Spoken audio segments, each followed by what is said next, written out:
vez, mestre querido, estamos aqui mais uma vez reunidos em torno do seu nome, da sua doutrina, dos seus estudos, dos seus exemplos, das suas mensagens, para que nós possamos cada vez mais nos entendermos e entender cada um do próximo, né? Que estamos diretamente ligados. Senhor, nos abençoe, que nós possamos cada vez mais abrir esses canais de entendimentos, para assim fortalecer essa compreensão. Que seja em teu nome, em nome desses espíritos amigos, mas acima de tudo em nome de Deus, que nós possamos dar por iniciado a reunião da tarde de hoje, dizendo graças a Deus que assim seja. Então, amigos, conosco o nosso outro companheiro, Guilherme Frank, com ele as nossas melhores. Obrigado, boa tarde a todos. A gente vai dar uma continuidade nessa história do caminho, nessa busca da liberdade. E a gente vai estudar um pouquinho hoje sobre uma dessas perspectivas que nos aprisionam muito ainda. E eu trouxe esse videozinho, que na realidade é uma animação e não tem nada de pequeno. É uma animação curta, mas de grande utilidade para todos nós. Nós que nos encontramos nessa busca intensa pela nossa liberdade, guiados por uma verdade interna que nós ainda não compreendemos completamente, e cruzando as nossas jornadas, né, uns com os outros, tendo que regular as nossas ações. Vamos dar uma olhadinha no vídeo e depois a gente comenta sobre ele. Por favor.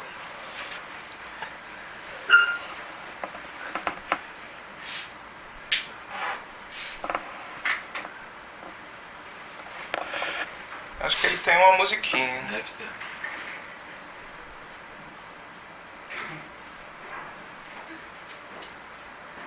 Acho que é o volume geral lá embaixo. Não. Tá tudo no máximo. Bom, tudo bem, gente. Não vamos estressar com isso não. Nossos dois amigos estão aí, grandes, passando por uma trilha estreita do caminho. Duas pessoas espaçosas no limite das suas possibilidades. Um distraído, o outro se irrita porque ele estava distraído, e começa essa discussão aí. Cada um acha que é dono da sua verdade, que sua verdade é melhor do que a do outro. E aí dentro das suas querelas vão se encontrando e se esbarrando com outras pessoas. Mas aí o grau de tolerância já não é muito grande para lidar com o outro. E como o outro é muito menor do que eles, né, então eles optam por massacrar os pequenos. E muitas vezes nós nos encontramos nessa posição dos pequenos massacrados e nos esquecemos também do nosso potencial. E isso é interessante da gente observar aqui. Não são só os grandes que são fortes. Os pequenos têm condições de superar as questões quando trabalham em equipe, tornando as estradas ainda mais estreitas para aqueles espaçosos que se veem sem opção e acabam indo nadar. Mas mesmo os pequenos também são defrontados com os desafios das suas estradas pequenas, no tamanho limite do que precisam, e muitas vezes temos a opção de contender, de voltar atrás, ou de transformar num grande jogo da vida, numa grande diversão.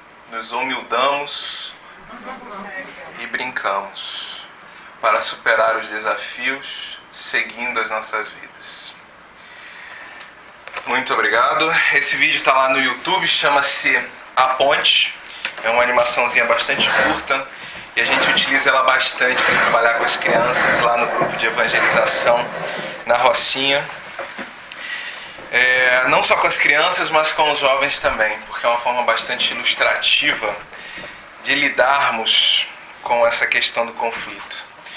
E falar sobre reconciliação com o adversário é pensar um pouco exatamente nessa sequência toda. Eu diria a vocês, inclusive, que a nossa palestra está toda ali e que a gente vai simplesmente fazer um passeio pelas palavras, pelas colocações do Miguel, porque na realidade é uma expansão, é uma aplicação mais aprofundada dessa questão da busca da liberdade.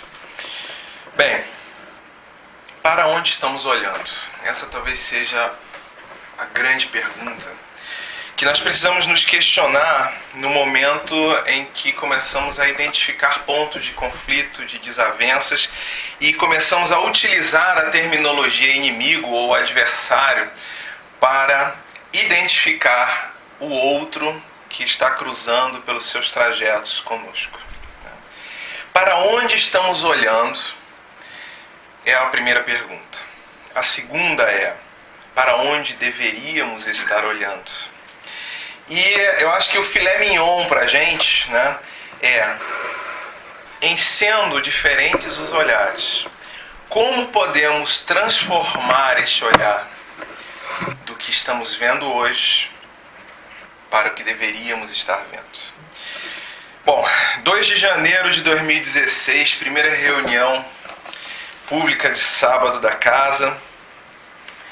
E a gente aqui discutindo sobre adversários e inimizades. Nada a ver, né? Ano de total esperança, estamos começando bem, não temos nenhum adversário, né? Não fossem os nossos adversários políticos, as nossas inimizades que tão frequentemente temos compartilhado no Facebook, né? Seja o nosso presidente, seja o nosso governador, seja o nosso prefeito, todos em xeque juntamente com outros tantos, e aí nessa história a gente coloca também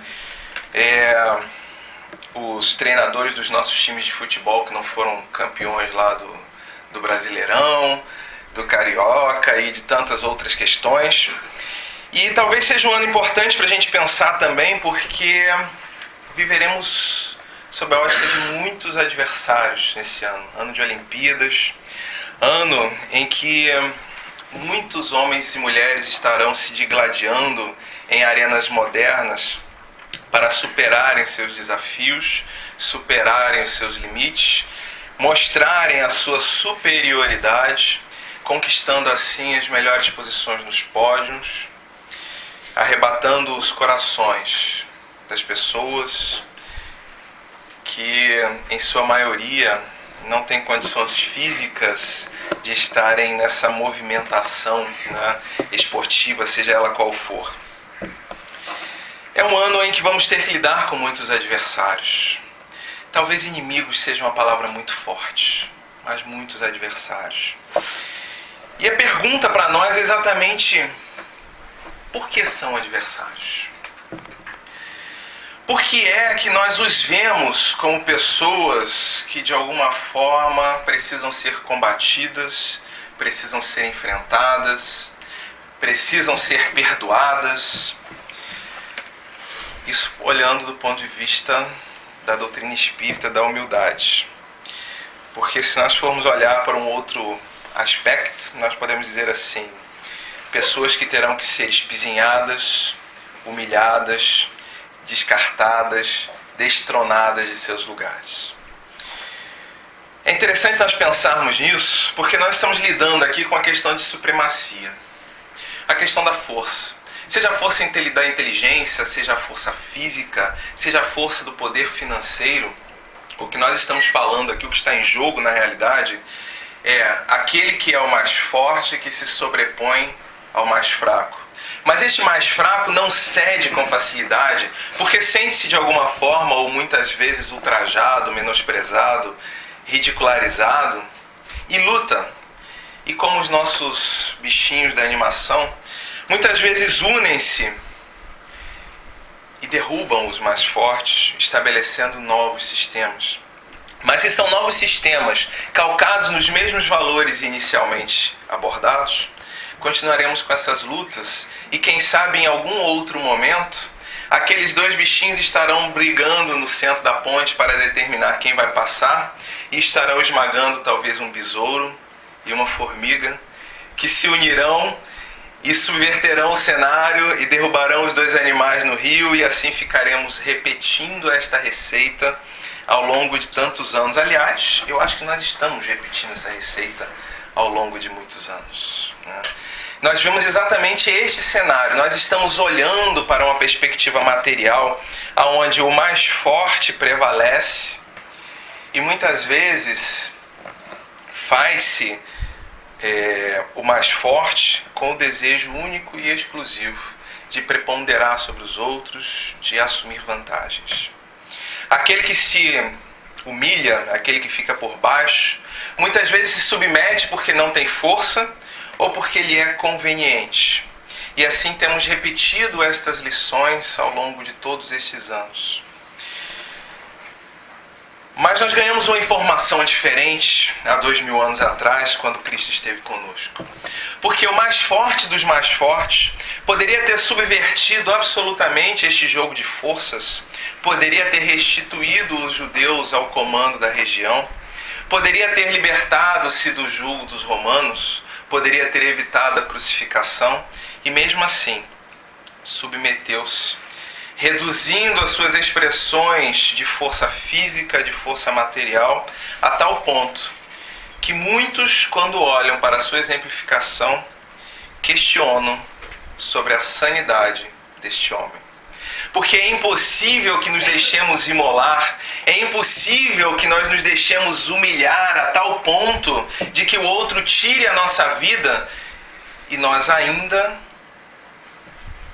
consigamos seguir pelos últimos minutos, pedindo ao Todo-Poderoso, ao Criador, o perdão para aquelas pessoas. Essa lição que o Cristo nos deixa é talvez a grande incógnita e é exatamente o apontamento de para onde deveríamos estar olhando. E é esse digladiar de olhares, é essa dificuldade que vem atravessando ao longo dos tempos para cada um de nós.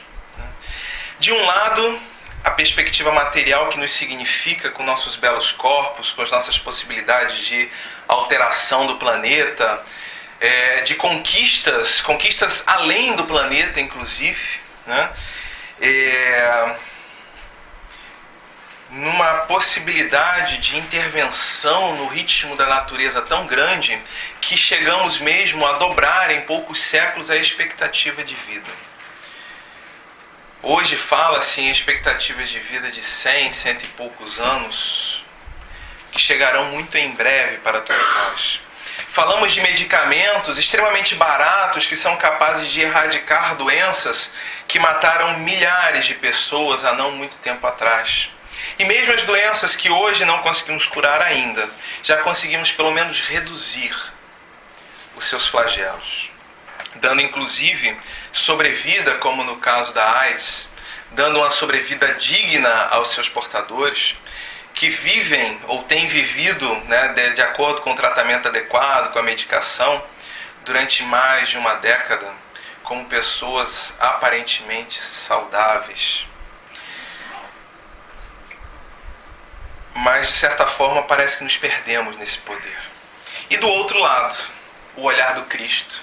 Um olhar que não tem a perspectiva material, que chega mesmo a dizer, a apropriar-se do título de rei, do Todo-Poderoso, do mais forte entre os homens, não em relação a Deus,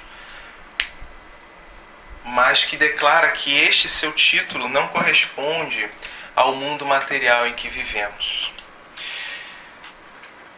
Ele nos fala de uma realidade espiritual onde há valores diferentes a serem levados em conta.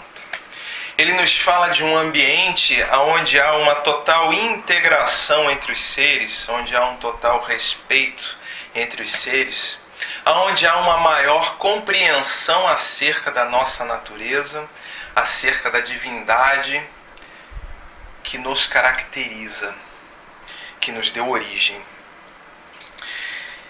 É uma verdade, assim como a verdade dos nossos bichinhos sobre a ponte, assim como a nossa verdade a nos digladiarmos em nossos núcleos de trabalho, em nossas arenas esportivas, ao nos digladiarmos nas ruas.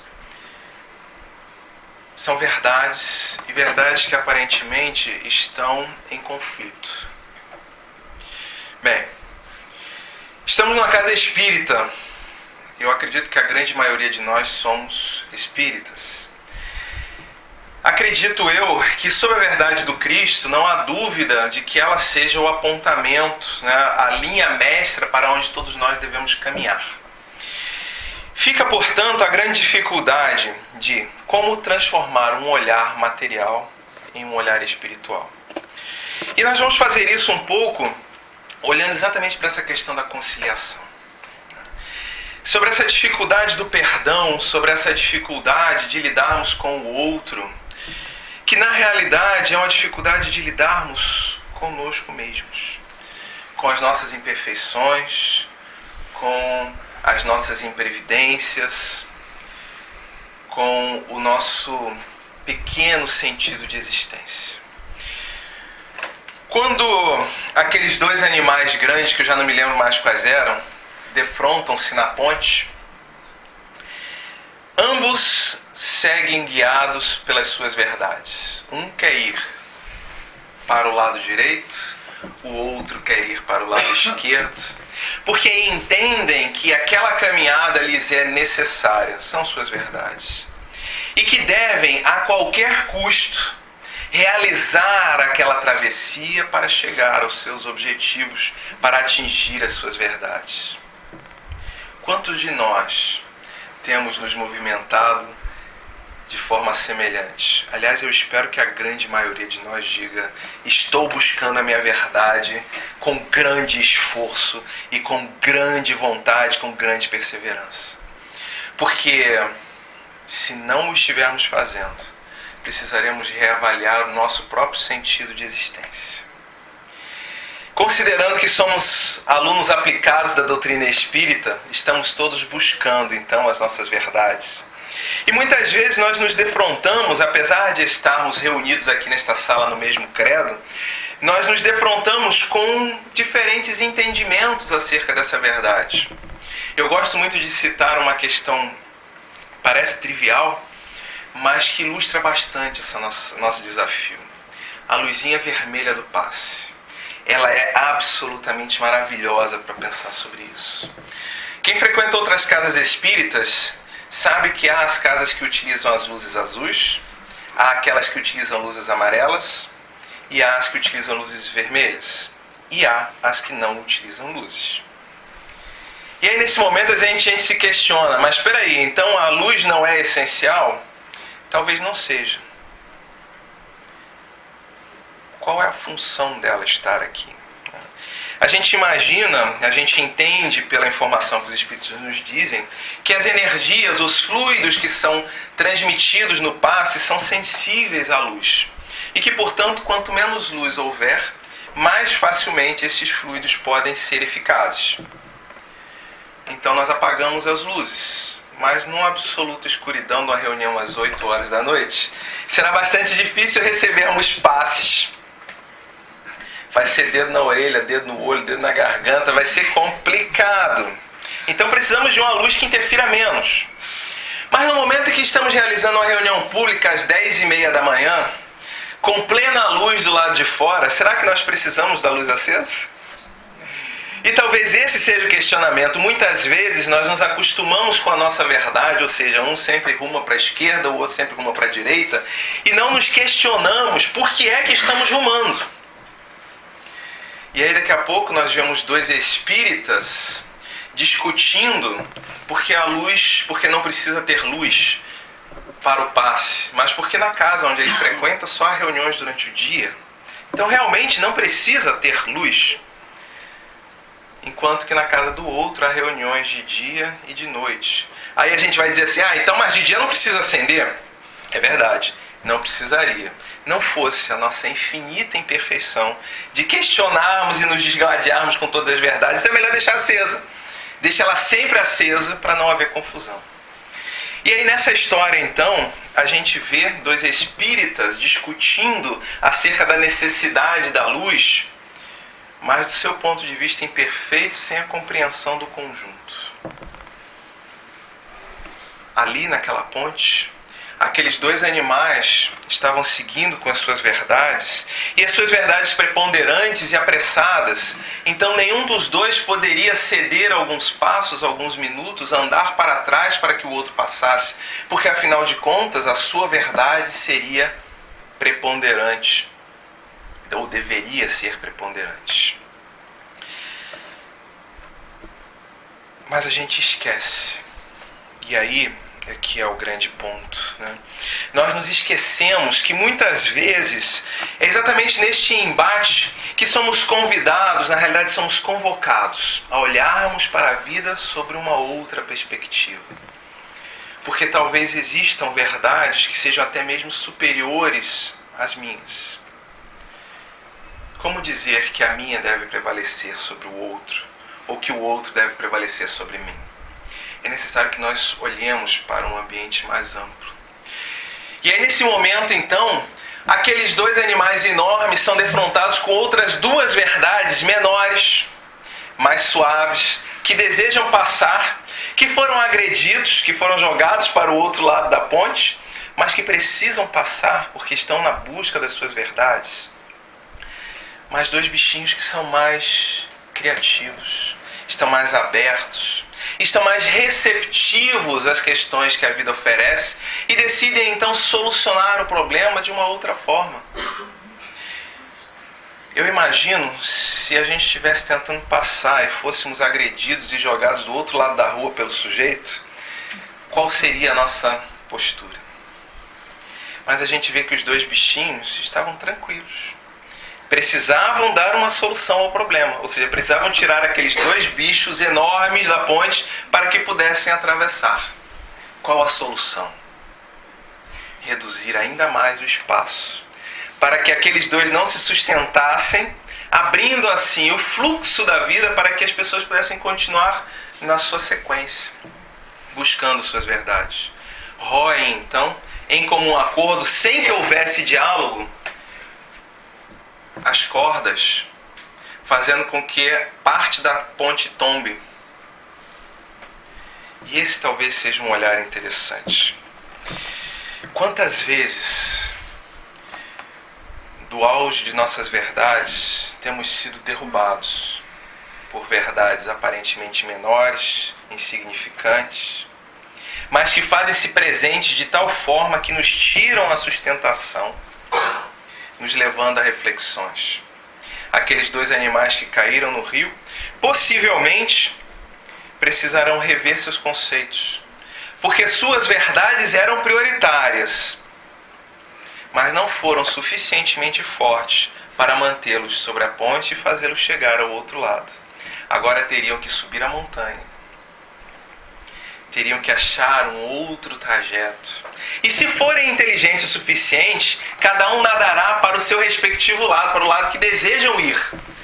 Porque se deixarem levar por aquela agressão, aspas, que receberam dos animais quando roeram a corda, pode ser que no ato de distração, cada um nade de volta para o lado onde estava, mantendo a sua dificuldade de atravessar o rio.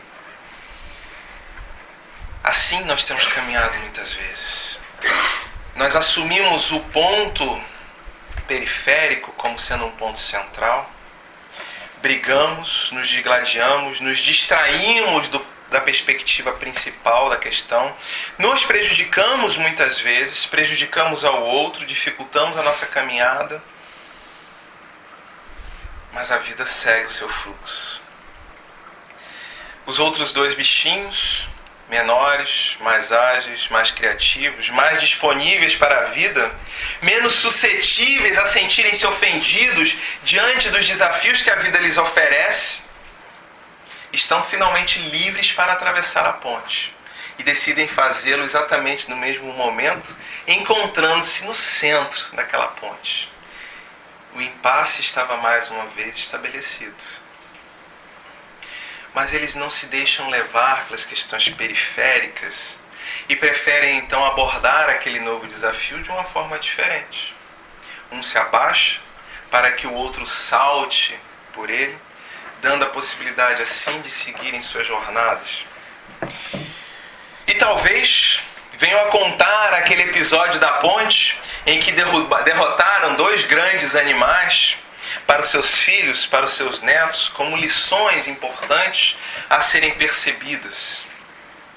Falarmos de conciliação é considerarmos que na realidade todos nós estamos nessa jornada e que nossas visões míopes ainda acerca da vida espiritual faz com que cada um de nós tenha um entendimento diferente do que é o futuro espiritual e de como chegar até ele. Caminhar com sabedoria ao entender isso, percebermos que não existe melhor caminho. Aliás, existe sim o melhor caminho. É aquele que a gente escolheu. Mas ele é um caminho melhor para mim, não para o outro. É necessário então que nós deixemos espaço na vida para que possamos trabalhar em conjunto para superar os desafios que são aparentemente impossíveis de serem superados, e deixemos as nossas questões individuais para serem trabalhadas num campo individual. Aqueles dois animaizinhos uniram-se porque tinham um problema. Dois mamíferos de tamanho considerável ocupavam a ponte num absoluto impasse. Não era possível que aqueles dois pequeninos atravessassem, porque os dois grandes eram agressivos e intolerantes. Aquele desafio fez com que duas pessoas com verdades diferentes se unissem para superar um desafio. E assim nós temos feito. Muitos de nós espíritas temos deixado de lado as nossas questões acerca das cores da lâmpada, da melhor técnica do passe, do modelo de fluidificação da água, entre outras tantas questões. Temos deixado estes debates de lado para que possamos estar reunidos, trabalhando as questões que realmente nos importam. A busca, o entendimento mais amplo acerca de nossa individualidade, através da utilização do nosso livre-arbítrio. O profundo respeito ao outro com relação às suas escolhas. Eu estava vendo ali a Maria Emília, é impossível não lembrar que até alguns anos estávamos trabalhando intensamente juntos no grupo da mediunidade da casa. Mas em determinado momento eu optei por seguir mais para o campo doutrinário, para o campo assistencial, me desliguei do campo mediúnico da casa. Isso não inviabiliza os nossos trabalhos em conjunto, isso não inviabiliza a nossa amizade, isso não inviabiliza que possamos estar congregados aqui debaixo do mesmo teto espiritual, tentando, labutando intensamente pela transformação dos nossos próprios valores e ofertando o melhor que nós pudermos para aquele que chega até a casa. Opiniões diferentes, sim. Pontos de vista diferentes, sim.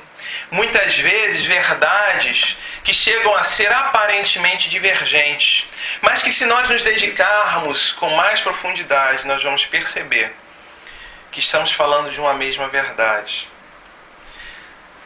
A superação do espírito sobre a matéria, a ampliação de nossos conhecimentos acerca de nós mesmos, a conquista dessa liberdade, que não é a liberdade de fazermos o que quisermos, mas é a liberdade de podermos fazer aquilo que entendemos ser necessário.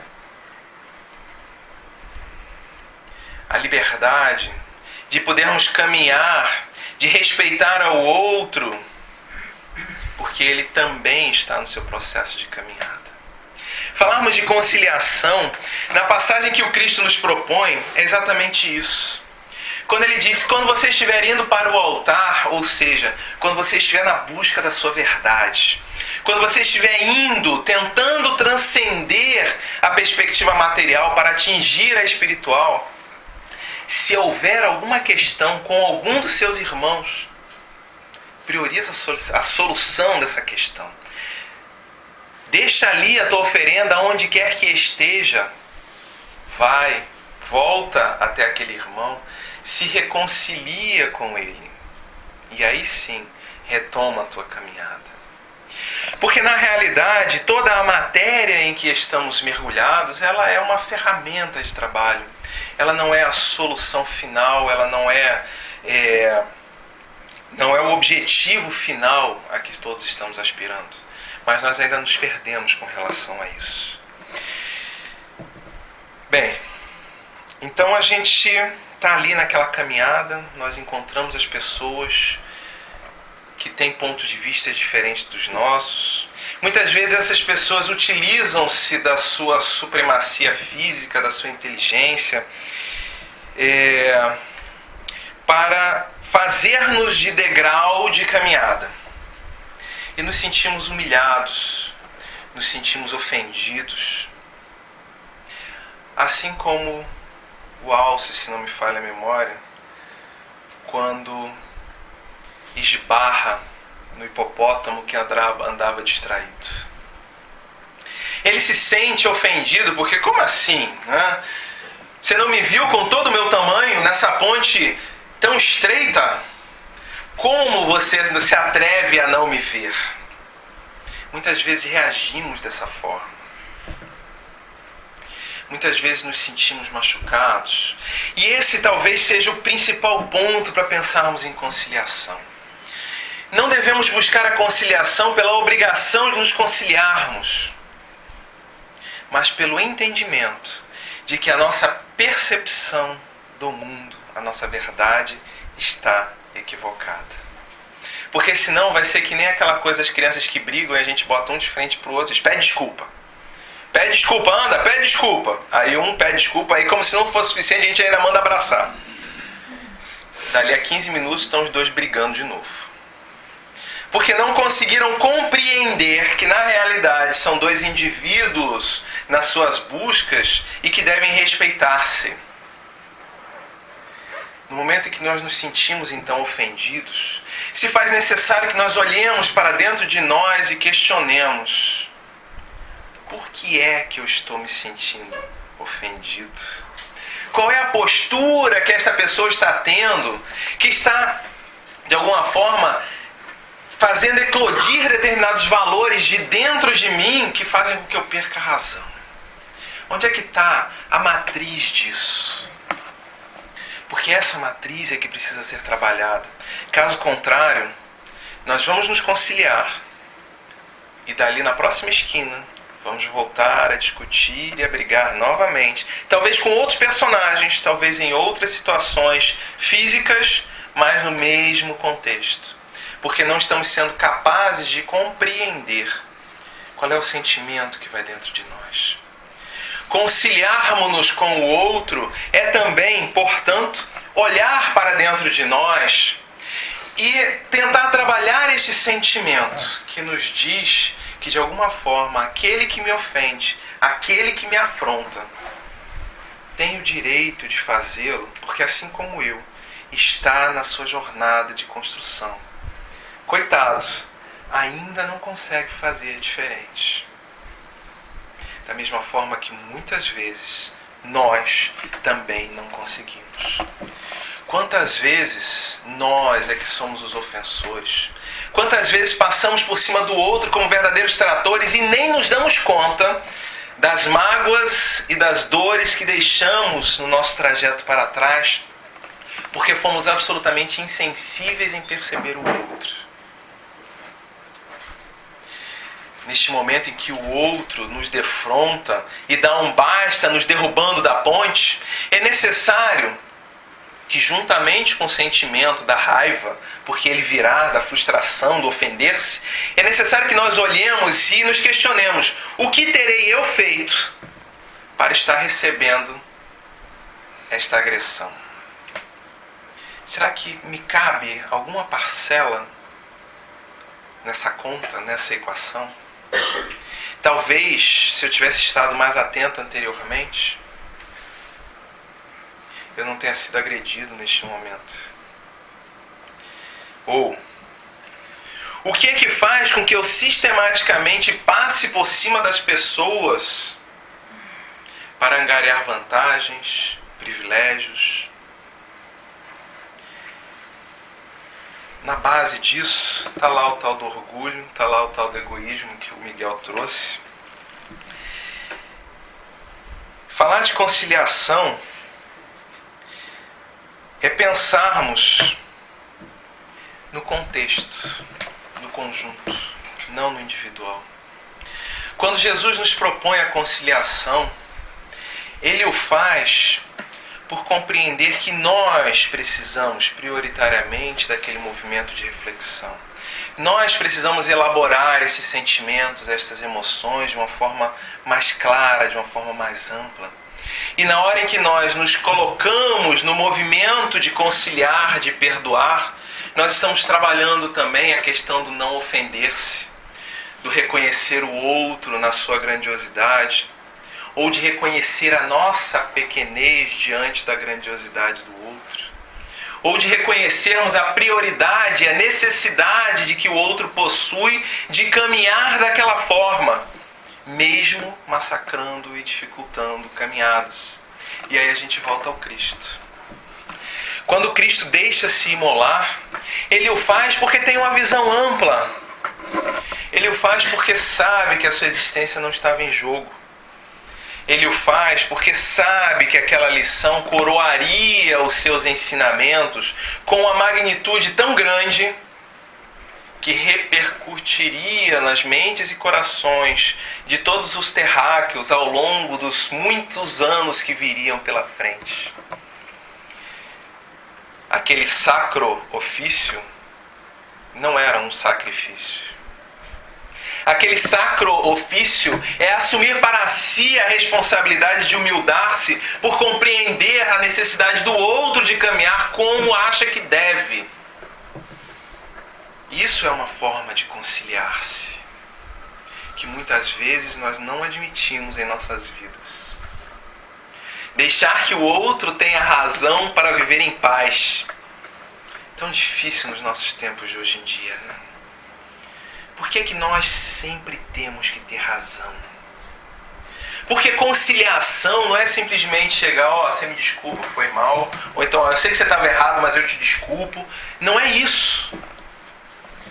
Conciliação é assumir uma postura de que somos irmãos caminhando juntos e que vamos conquistar as nossas verdades juntos e que em algum momento as nossas verdades convergirão para o mesmo ponto. Não haverá mais encontrões em pontes estreitas, porque estamos todos rumando na mesma direção. Reconciliação, meus amigos. Neste ano tão precioso para todo o nosso Brasil, reconciliação. É olhar para a vida de uma forma diferente. É compreender que os desafios que estão sendo apresentados a cada um de nós em nossos trabalhos, em nossos núcleos familiares, são desafios para que possamos crescer, para que possamos desenvolver competências. É considerar que coitados e comprometidos diante da lei são aqueles que têm trazido esses desafios de forma tão contundente. É sabermos ser misericordiosos, conciliarmos-nos, é termos uma visão mais cristã de todo este cenário. Conciliarmos-nos é não espetarmos ainda mais do que é necessário.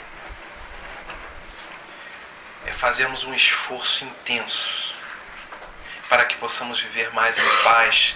Porque à medida em que estivermos caminhando juntos em paz, conseguiremos achar soluções juntos para superar estes desafios.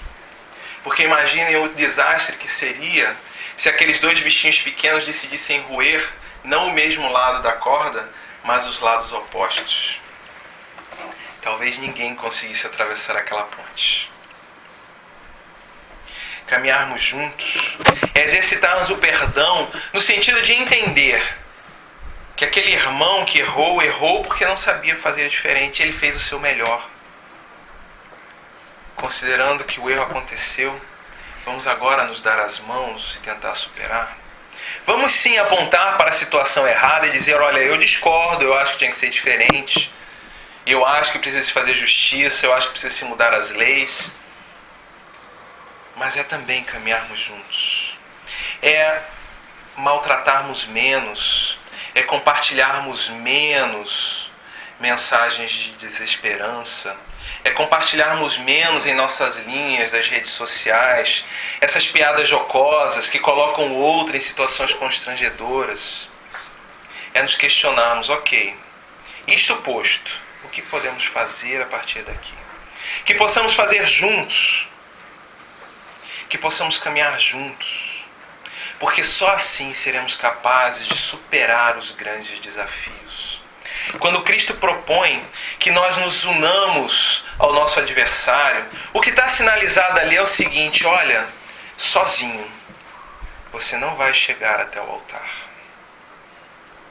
porque você está arrastando corrente. É necessário que você chame aquele que está te retardando a caminhada para caminhar junto com você, para que juntos vocês possam depor a sua oferenda no altar. Só atingiremos a felicidade se aprendermos a caminhar juntos. E caminhar juntos significa admitir a possibilidade do outro errar, significa admitir a possibilidade de sermos, vez por outra, ofendidos com farpas, com dificuldades, com dores, mas não desistirmos, caminharmos juntos. Que possamos usar este ano de 2016 como um verdadeiro ano de construção do significado da palavra conciliação em nossos corações. Que possamos trabalhar juntos, trabalhar em equipe, que possamos nos abraçar mais, que possamos ser mais compreensivos, mais caridosos, conforme a palavra dos Espíritos, benevolente para com o próximo, indulgente para com os erros do outro e com maior capacidade de perdoar aqueles que nos ofendem. Isso, meus amigos, é conciliação. Paz e bem a todos.